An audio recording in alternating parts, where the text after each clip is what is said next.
ناظرین کی خدمت میں سلام و آداب۔ آپ دیکھ رہے ہیں وائس آف لداخ۔ آج سوموار ہے، مئی کی 26 اور ذی القعدہ کے 27 تاریخ۔ آج کی تازہ ترین خبروں کو لے کر میں سعید ہاشم رضوی حاضر۔ ناظرین سے گزارش ہے کہ تازہ ترین خبروں اور حالات و واقعات سے باخبر رہنے کے لیے ہمارے چینل کو سبسکرائب کریں اور خبریں آخر تک ضرور دیکھیں۔ آپ دیکھ رہے ہیں آپ کا پسندیدہ news channel voice of Ladakh.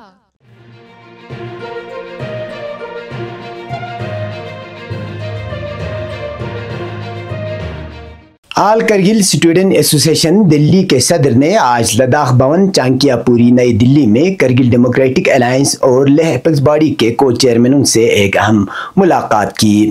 یہ ملاقات آئندہ دنوں میں وزارت داخلہ کے ساتھ ہونے والے اہم مذاکرات سے قبل عمل میں لائی گئی۔ اس موقع پر اقصد کے صدر نے دلی میں زیر تعلیم لداخی طلبہ کی جانب سے مکمل حمایت اور تعاون کی یقین دہانی کرائی۔ انہوں نے اس بات پر زور دیا کہ لداخ کے عوام کے آئینی و جمہوری حقوق کے تحفظ کے لیے مشترکہ جدوجہد وقت کی اہم ضرورت ہے۔ ملاقات کے دوران 4 نکاتی ایجنڈے کے علاوہ LRC کی لازمی اور ڈومیسائل قانون امور میں ایک بار پھر رعایت کی فراہمی، جلد از جلد سرکاری ملازمتوں کے لیے بھرتی کا آغاز جیسے اہم مسائل کو زور و شور کے ساتھ اٹھانے پر تبادلہ خیال کیا گیا۔ اقصد صدر نے کہا کہ ان مطالبات کا مقصد نہ صرف لداخ کے آئینی حقوق کا تحفظ ہے بلکہ نوجوانوں کے مستقبل، ثقافتی شناخت، روزگار اور علاقائی نمائندگی کو بھی یقینی بنانا ہے۔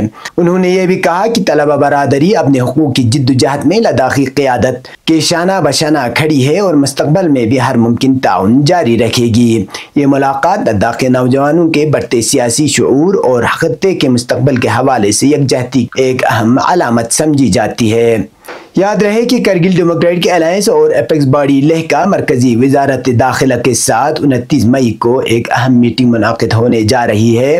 اس میٹنگ میں شرکت کے لیے لیہ اور کرگل سے نمائندے نئی دلی پہنچ گئے ہیں۔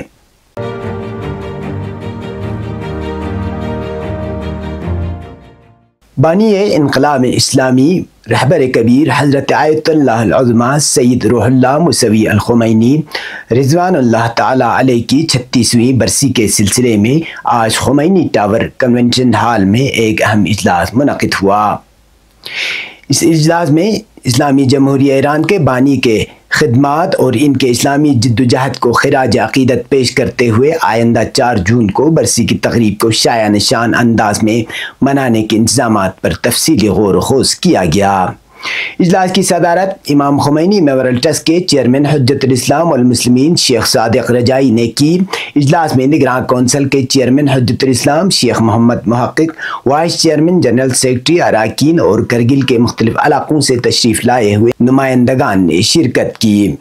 اجلاس کے دوران برسی کی تیاریوں کے سلسلے میں مختلف پہلوؤں پر تبادلہ خیال کیا گیا، جن میں تقریب کے پروگرام، مقررین کی فہرست، سیکیورٹی، نظم و ضبط، شرکت کرنے والے علماء اور عوام الناس کے انتظامات اور دیگر لاجسٹک سہولیات شامل تھیں۔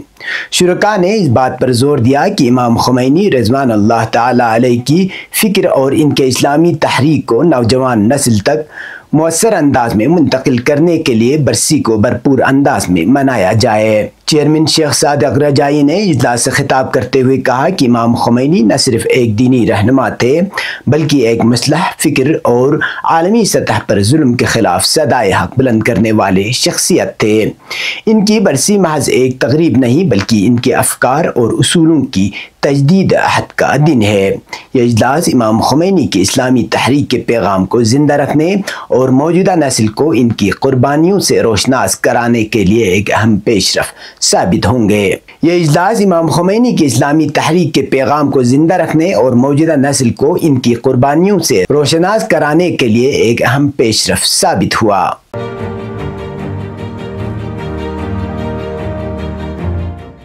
علاقے چھسکور میں آوارہ کتوں کی بڑھتی ہوئی تعداد اور ان کے مسلسل حملوں کے نتیجے میں غریب کسان کے مویشیوں کی ہلاکت پر مقامی آبادی شدید پریشان ہے۔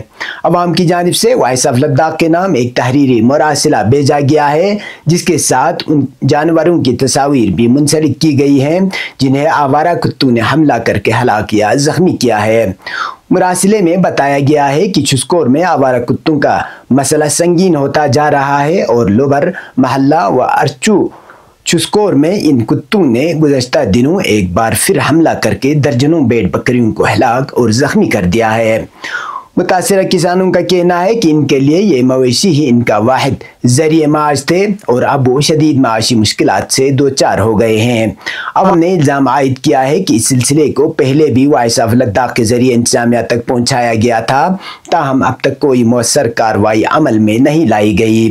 انہوں نے حکام کی مسلسل خاموشی پر تشویش کا اظہار کرتے ہوئے کہا کہ اگر فوری طور پر اقدامات نہ کیے گئے تو نہ صرف مویشی بلکہ انسانی جانیں بھی خطرے میں پڑ سکتی ہیں۔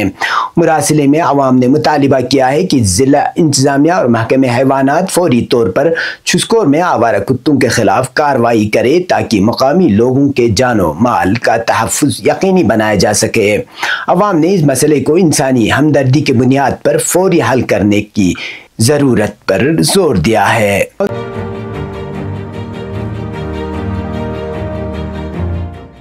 کونسلر پرکاشک عبدالہادی نے چھسکور گاؤں میں جل جیون مشن کے بنیادی ڈھانچے کو پہنچنے والے نقصان کا جائزہ لینے کے لیے متاثرہ مقام کا دورہ کیا۔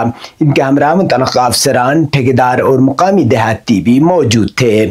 حال ہی میں آنے والی قدرتی آفات کے باعث علاقے میں جل جیون مشن کے پائپ لائن اور سروس ریزرور کو شدید نقصان پہنچا ہے، جس کے نتیجے میں گاؤں کی پانی کی فراہمی بری طرح متاثر ہوئی ہے۔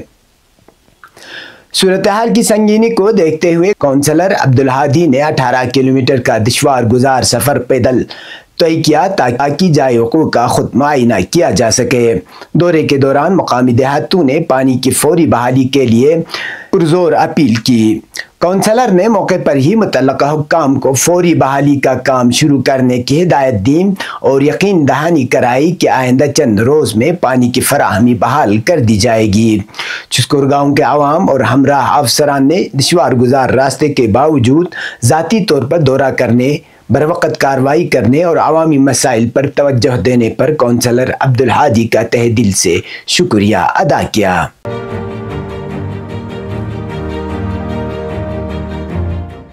قائم مقام چیف ایگزیکٹو کونسلر و ای سی سیاحت کاچو محمد فیروز کی صدارت میں سور فیسٹیول 2025 کی تیاریوں سے متعلق اہم اجلاس منعقد ہوا۔ اجلاس میں محکمہ سیاحت کرگل اور ارنسٹ اینڈ ینگ ٹیم نے شرکت کی۔ فیسٹیول کی منصوبہ بندی، national geographic team, tour operators اور سوشل میڈیا انفلوئنسر کی شمولیت پر تبادلہ خیال ہوا۔ کاچو محمد فیروز نے زور دیا کہ فیسٹیول کو کامیاب بنانے کے لیے پیرا گلائیڈنگ اور رافٹنگ جیسے ایڈونچرز سرگرمیوں کو بھی شامل کیا جا سکتا ہے تاکہ سیاحوں کو ایک یادگار تجربہ فراہم کیا جا سکے۔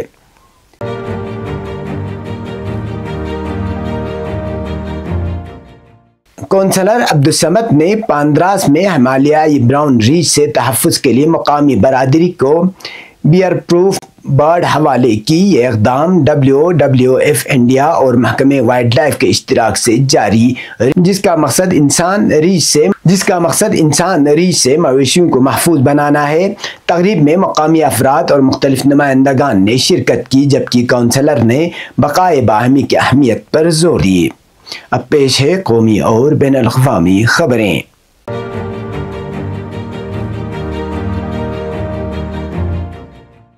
نئی مرکزی تعلیمی پالیسی کے تحت مرکزی حکومت نے نئے سیشن 2025-26 میں نئے NCERT کورس کو پورے ملک میں نافذ کیا ہے۔ ساتھ ہی ہدایت دی گئی ہے کہ نئے سیشن سے تمام CBSE سکولوں میں کیندر ودیالیہ کی طرز پر NCERT کا نصاب لاگو کیا جائے۔ یہ حکم ان سکولوں کے لیے پریشانی کا باعث بن گیا ہے جو اب تک CBSE پیٹرن کے تحت کورس چلا رہے تھے۔ سکول انتظامیہ یہ فیصلہ کرنے کے قابل نہیں ہے کہ آیا وہ اپنے سکول میں NCERT کے پرانے نصاب کو چلائیں یا نئے نصاب کو نافذ کریں۔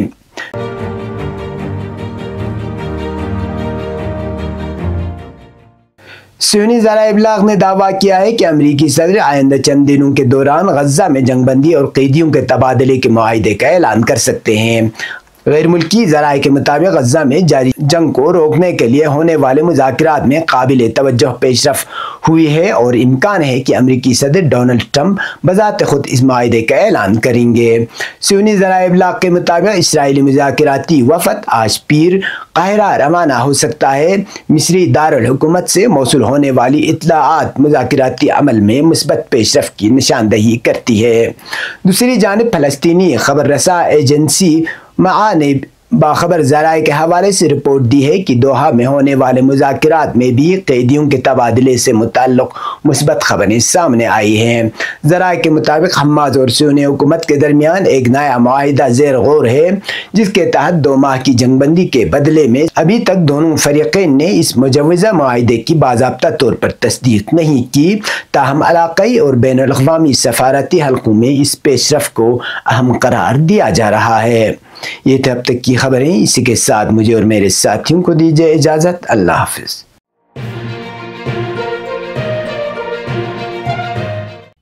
مقامی، قومی اور بین الاقوامی خبروں سے باخبر رہنے کے لیے چینل کو لائک، شیئر اور سبسکرائب کریں، ساتھ ہی بیل آئیکن دبانا نہ بھولیں۔